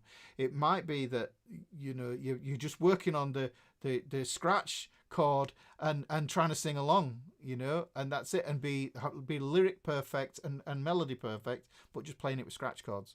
Yeah, so the thing is, all this stuff all mixes in together. So that's what I'm saying. Yeah, I think that's probably just about it. And I will put this up here. If you are, I will say, if you are an absolute beginner, then what I've done as well is, I don't know if you're aware of the Kickstart guitar course. I wanted to say this. The Kickstart guitar course, the idea behind the Kickstart guitar course is to get you playing some recognizable tunes. So we trigger the reward bias so that you go, I recognize that. Somebody who's in the other room might come through and go, oh, is that the song I think it is? And you go, yeah. And you go, oh, well done. Yeah, and when somebody comes into a room and says to you, oh, I know what that was, well done. Like that. Oh, yeah, I know what that is. Yeah, I don't like that song. Even if they say that, it means they recognized it. Yeah, and then that's going to make you feel good about it. And then that's going to make you want to practice. And then the thing is, sooner or later, the practice habit builds in. And then the next thing you know, you're a guitar player. And then you're looking at this practice how to learn songs method, and you think to yourself, oh, I can learn a song. I'll learn a song. Okay, Ricky showed us how to do this. So the Kickstart guitar course is absolutely the starting point for all guitarists who's never picked a guitar up before. You'll learn some stuff in there, and hopefully what will happen is then you'll be ready for the next step. That's the whole idea. Get you into it to the point where, get you over the hump of wanting to quit because it all feels too hard. And it shouldn't be that way. Yeah. So that's what I devised the Kickstart course for. And if Mrs. Ricky puts a link in the chat there, if you did want that, then I'm doing 40% off now with that code there, Kickstart. You can get it at the website, rickysguitar.com/ store. It's in the store there. Oh, there she is. She's put it in there. Yes, Martin Bailey. If somebody, isn't that the thing? If someone else recognizes a song you play, they will think you're really good. Because the thing is, to somebody who can't play, who doesn't play, it all sounds like dark magic. And do you remember that, where before you even picked up a guitar or played a chord, it was like, what is this magic? It's like, there's something happening, and it's like I can't see it and I can't touch it. Yes. For me, Kickstart was not some, but there is a lot. Was it? I'd like some feedback on that, Winston. If you enjoyed the Kickstart course, there's lots in there. It's progressive overload. That's the thing. It's the whole thing. So. I think we're just about there. I'm gonna do it because even though it wasn't a lesson today, it wasn't a lesson from the book. It was something that I've been meaning to do for a while, which is basically how to learn songs fast with a systematic method. So there's nothing really that you're left to chance with it, but and it means that you're going to do this. Then you know that's what that was about. But all the stuff in there, the book. You know, like I said, I mentioned the chords in the key of C. Temple of Doom map, that's in there. Those are all the chords from the key of C major. Yeah. Okay, and there's 5 maps of that. And there was the 10 chords. 10 chords every guitarist should need to know. Now, guys, I will say, you see this? If you get these 10 chords down, yeah, oh man, you're just like songs. There's so many songs you can play. Those 10 chords, absolutely. Somebody asked something there. Bill T, am I creating something for more advanced players? Depends, really. I think the thing is, I do have a something outlined. I don't want to say anything. I don't want to commit to saying that I've got something, but I am thinking of doing in September. I did say about it's an all-day workshop online here about the fretboard, and we're going to talk about the fretboard. And it starts simple, but it gets really, really fruity towards the end. So there is that. And you what? Is it October? That when I said it was October when I said that. Okay, Mrs. Ricky, she's great. She's she's like there back, keeping me on the straight and narrow there. So in October there will be an all-day sort of event on fretboard. Really, really nailing and understanding your fretboard and showing you a few approaches. I've done loads of stuff on the fretboard, but there's some other stuff that I haven't shown you that if I show you, you're just going to go, oh, right, okay. Yeah, so that's going to be for advanced things, and then that, we'll see how it goes. So that's what I'll be doing. Okay, so there's that. And if you want any of the handouts for what I've done today, I've got some other handouts that I'll put in here and I'll put together for this song learning, this method. And I'll put that in PDF Club. If you don't know what PDF Club, then you can find out more about PDF Club here. What happens to the Blues Book project? It's been shelved for a moment. It's been shelved for the moment. It's halfway through. There's so much to do there, Marcel. There's so much to do. But the thing is, the funny thing is actually, I think the easiest way for me to get through this stuff is actually to do these workshops, these big long workshops where it's like we really get into the nitty gritty and we're all online and I can hot seat you. And I can bring you on into the video chat and you can explain your problems and then we can go through them and we get a bit more contact. I think that's the way to watch that. There is a lot of info in this as well. There is a lot of info in this, Martin. So there's that there. So it's so it's 20 quid off. So it should be 49, but it's down to 29. So we've got that there. Okay. Super. Don't forget, join the Fretboard Fraternity. I set that up for you. It's free. Yeah, I'd like to see you in there. And that would be absolutely fantastic. Talk about guitars, talk about music, talk about all the good stuff without all the toxic nonsense. And just to remind you, it's just to be around people who are into the same things as yourself. It's nice, isn't it? Birds of a feather flock together. But all that remains is for me to actually say to you now is, it's 2 hours 46, guys. It's been a long one. Of one of those School of Rock Pacificas back there. Oh crikey! Can I imagine the shipping? That nightmare. I've never had to ship it. I don't think I've ever shipped a guitar. Ugh. So what I'm going to say is, keep practicing, guys. Remember who you're playing for. Yeah, remember who you're playing for. Give the like a wallop on your way out if you haven't done already, and I will see you in the next session next Wednesday. So until then, take care. Look after yourself. Look after each other, and I'll see you then. Okay, take care. Bye.